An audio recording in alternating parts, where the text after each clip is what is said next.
کی شخصیت ہے, ایک ڈیڈلی آنیسٹ آدمی ہے, اور ان کی پوزیشن یہ ہے کہ الحمدللہ جو بھی ان کے پاس جاتا ہے ان کی بات سنتے ہیں, اپنے ورکر کے ساتھ, اپنی تنظیم کے ساتھ بہت اچھے رابطے ان کے رہتے ہیں, اور الحمدللہ ہمارا بھی ان کے ساتھ ایک بہت اچھا تعلق ہے. میں نے ایک معمولی سا کام تھا, ایک عرض کی, چند دن پہلے جو ہے نا وہ ان کے ساتھ ملاقات ہوئی, تو الحمدللہ میں ان کا شکریہ ادا کرتا ہوں کہ چوہے صاحب نے وہ کام اسی دن ٹائم لے کر وہاں جا کر وہ اپنا کام مکمل کر دیا. ہم ان کو دل کی اتھاہ گہرائیوں سے خوش آمدید کہتے ہیں اور دعا کرتے ہیں کہ اللہ تعالیٰ پی ٹی آئی کو کامیاب کرے. تشریف لاتے ہیں محترم مقام جناب اعجاز احمد چودھری صاحب. الحمدللہ رب العالمین والصلاة والسلام علی رسول الکریم حبیبنا و حبیب رب العالمین. اما بعد فاعوذ باللہ من الشیطان الرجیم بسم اللہ الرحمن الرحیم.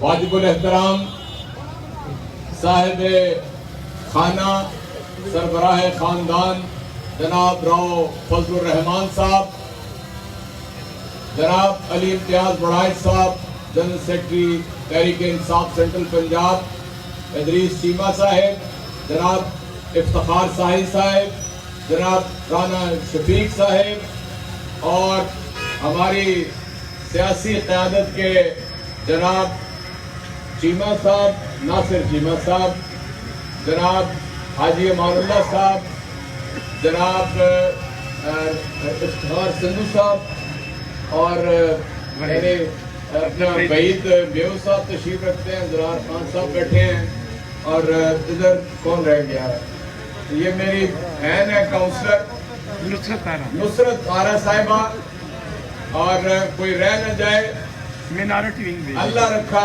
حاضری صاحب, اور ہماری اقلیت کے تحصیل صدر طارق صاحب ہیں, ہمارے نوجوان ساتھی راؤ فہد صاحب, اور آج اس تقریب کا جو سبب بنے ہیں ہمارے تحریک انصاف ضلع شکوپرہ کے قمر عمران سعید صاحب ہیں.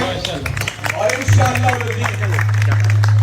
میں یہاں پر اپنے دل کی گہرائیوں سے اس شخصیت کا خیر مقدم کرنا چاہتا ہوں اور دل سے ان کی قدر کرتا ہوں, جو ایک سیاسی حقیقت ہے.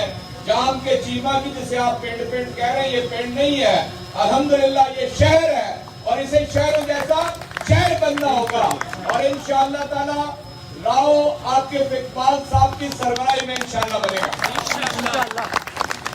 میرے دوستو, این 75 اور تحصیل ڈسکا کے دوستوں کو, نوجوانوں کو, بزرگوں کو, خواتین و حضرات کو اللہ تعالیٰ نے ایک موقع فراہم کیا, ایک ایسا موقع فراہم کیا ہے کہ آپ کو ایک مرتبہ پھر رائے دینے کی وہ کیفیت پیدا کر دی ہے, اور یہ اللہ جو زندگیوں کا مالک ہے, یہ اس نے یہ موقع پیدا کیا, اور ہم اپنے ووٹ سے یہ فیصلہ کریں گے کہ انشاءاللہ العزیز 19 فروری کو ہم کس کو ایم این اے بنانا چاہتے ہیں.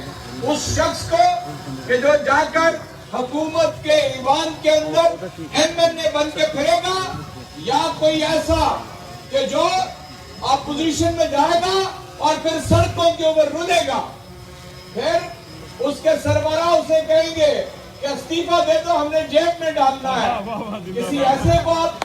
چنانچہ میں یہ سمجھتا ہوں کہ ایم اے 75 کے دوست اور ساتھی, خواتین و حضرات اس قدر باشعور ہیں کہ اپنے ووٹ کو کبھی ضائع نہیں کریں گے, اور انشاءاللہ ایک ایسے فرد کو وہ ووٹ دیں گے کہ جسے ووٹ دے کر شرمندگی نہیں ہوگی, جس کے بارے میں اگر وہ یہاں نہ ہوتے تو میرے لیے زیادہ آسان تھا میں بات کرتا. آج پاکستان کی سیاست کا المیہ کیا ہے؟ سیاست دان کوئی دیانتدار نہیں ہے. المیہ یہ ہے کہ اس کے پاس قوم کا پیسہ, قوم کی دولت آئے تو امانت میں خیانت کرتا ہے. میں پوری ذمہ داری سے آج جام کے چیمہ کے اندر اعلان کرتا ہوں کہ ہم ایک ایسے کینڈیڈیٹ کو لے کر آئے ہیں جس کے اوپر 1000% آپ اعتماد کر سکتے ہیں آپ کے پیسے کے اندر کبھی خیانت نہیں کرے گا. میرے دوستو وہ اس سے پہلے بھی وفاقی وزیر رہے. کون نہیں چاہے گا کہ 2.5 برس حکومت کے باقی رہ گئے ہیں اور ہمیں ایک مرتبہ پھر ایم این اے ہی نہیں وفاقی وزیر مل سکتا ہے. اس لیے جناب راؤ عاقب صاحب آپ نے اپنے ساتھ کم و بیش 20 دوستوں کو تحریک انصاف میں آج شمولیت کروائی. سارے اپنے برادریوں کے اپنے اپنے گروپس کے سربراہ ہیں. تاجر رہنما یہاں پہ شامل ہوئے ہیں, ٹریڈرز شامل ہوئے ہیں, دیگر آبادیوں کے رہنما شامل ہوئے ہیں. میں یہ کہوں گا کہ بلا شبہ یہ سارے معتبر اور معزز لوگ ہیں, لیکن آج میں آپ سے ایک وعدہ لینا چاہتا ہوں. ہر شخص جس کا ووٹ ہے اس کی قدر ہے. یہ جو آپ کہتے ہیں نا کہ عزت سیاست ہم کرتے ہیں عزت کے لیے, آج میں تھوڑا سا فلسفہ بدلنا چاہتا ہوں. آپ جائیں لوگوں سے ووٹ مانگیں. میں پھر یہاں پہ جتنے معتبر لوگ ہیں یہ نہ کریں کہ اس جلسے کو کر کے آپ سمجھے کہ سارا جام کے چیمہ ہمارے ساتھ آ گیا ہے. میں آپ سے درخواست کروں گا کہ جن دوستوں نے اس پرچم کو اپنے سینے کے اوپر آویزہ کیا ہے وہ جائیں اپنی برادری کے لوگوں کے پاس, اپنے گروہ کے لوگوں کے پاس, اپنے دوستوں عزیزوں رشتہ داروں کے پاس اور جا کر ووٹ باقاعدہ مانگیں. اس لیے کہ ہر فرد یہ چاہتا ہے کہ اس کی عزت کی جائے. یہ ہے عزت کا فلسفہ. اگر میں آج یہ چاہتا ہوں کہ لوگ میری عزت کریں تو پھر مجھے دوسروں کی عزت کرنا ہوگا. اور اس وقت ہماری ذمہ داری ہے ووٹ مانگنا. چودھری علی اسد ملی کی ذمہ داری ہے ووٹ مانگنا. اس کی بحاف پہ آج یہ 500-700 لوگ اگر جام کے چیمہ کی گلیوں اور بازاروں اور قریبی دیہات کے اندر پھیل جائیں گے تو انشاءاللہ تعالی وہ تاریخی کامیابی حاصل کریں گے کہ اس سے پہلے اس کی مثال نہیں مل سکتی. میرے دوستو میں یہ آپ سے کہہ رہا تھا, یہ پاکستان کے تقریباً سارے سیاستدان کہتے ہیں کہ ہم عزت کے لیے سیاست کرتے ہیں. میں آج یہاں پر آپ سے ایک درخواست کرتا ہوں, ذرا سن لیجئے, ہر جا کے اس پہ غور کریں اور پھر دیکھیں سیاست انسان کرتا ہے مقصد کے لیے. سیاست کے سامنے کاز ہوتا ہے, مقصد ہوتا ہے, اور عزت یا انسان کے اپنے ہاتھ میں ہے. یا وَتُعِزُّ مَن تَشَاءُ وَتُذِلُّ مَن تَشَاءُ بِيَدِهِ الْخَيْرُ. عزت اللہ کے پاس وہ دیتا ہے یا انسان کے اپنے ہاتھ کے اندر ہوتی ہے. سیاست کرنے سے عزت نہیں ہوتی, سیاست مقاصد کے لیے کی جاتی ہے. اگر آپ اپنے مقاصد کے مطابق اپنی ساری زندگی گزار دیں, ایک فرد بھی آپ کے ساتھ کھڑا نہ ہو, آپ کامیاب ہیں. اور آپ اگر مقاصد کے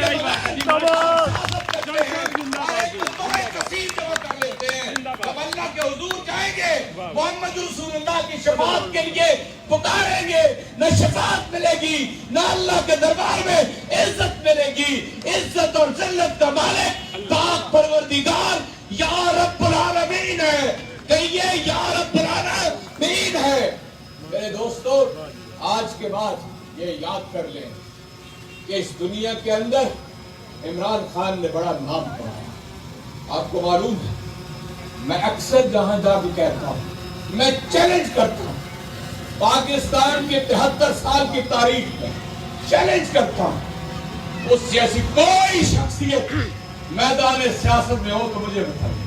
محمد علی جناح کی بات نہیں کرتا, اس لیے نہیں کرتا کہ محمد علی جناح بر صغیر کے سب سے بڑے مسلمان ہیں. ان سے بڑا مسلمان اس بر صغیر نے نہیں دیکھا. آپ کہیں گے کہ چودھری صاحب کیا بات کر رہے ہیں, وہ ٹائی لگاتا تھا, وہ ہیٹ پہنتا تھا, وہ سوٹ پہنتا تھا, وہ سگار ہاتھ میں رکھتا تھا. آپ کہہ رہے ہیں اس سے بڑا کوئی مسلمان نہیں. میں ثابت کرتا ہوں آپ کے سامنے کہ تمام مسالک, تمام پیر, تمام علماء, تمام مولوی, مفسر, محدث, سب کے سب جس کی قیادت کے اوپر متفق ہوئے وہ کون تھا؟ محمد علی جناح. کون تھا؟ محمد